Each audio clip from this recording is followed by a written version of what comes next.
এই যে বন্ধুরা সবাই বলে না আলুর দোষ আলুর দোষ, চলো আলুর দোষ অ্যাকচুয়ালি কিসের দোষ, কিরকম আলুর দোষ, কার আলুর দোষ, কিসের আলুর দোষ, লেটস গো। চলো আজকে দেখাচ্ছি আলুর দোষ কাকে বলে। তোর আলুর দোকান তো, দাঁড়া দাঁড়া, তোর আলুর দোকান তো, হ্যাঁ আলু বিক্রি করিস। সবাই যে বলে আলুর দোষ আলুর দোষ, সেটা কি দোকানদারের দোষ না আলুর দোষ? কোন আলুর দোষ? যে যেটা ভাববে সেটাই দোষ।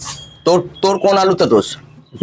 ওই দেখ হাসছে, বলছি তোর আলুতে দোষ না আলুর, তোর নিজের আলুতে দোষ না আলুর দোষ? কোনটা আলুর দোষ যে বলে সেটা কোন আলুর দোষ? সবাই যে বলে আলুর দোষ আলুর দোষ, এটা কি দোকানদারের নিজের আলুর দোষ না দোকানে যে বিক্রি করে সেই আলুর দোষ? কোনটা?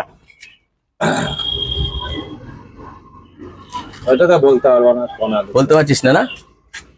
আমার একটা মনে হচ্ছে, কি বলতো, কি বলে? তোর কি মনে হচ্ছে? আমার কিছু মনে হচ্ছে। তোর আলুর দোষ আছে? আলুর দোষ নেই তো, সব আলু ভালো।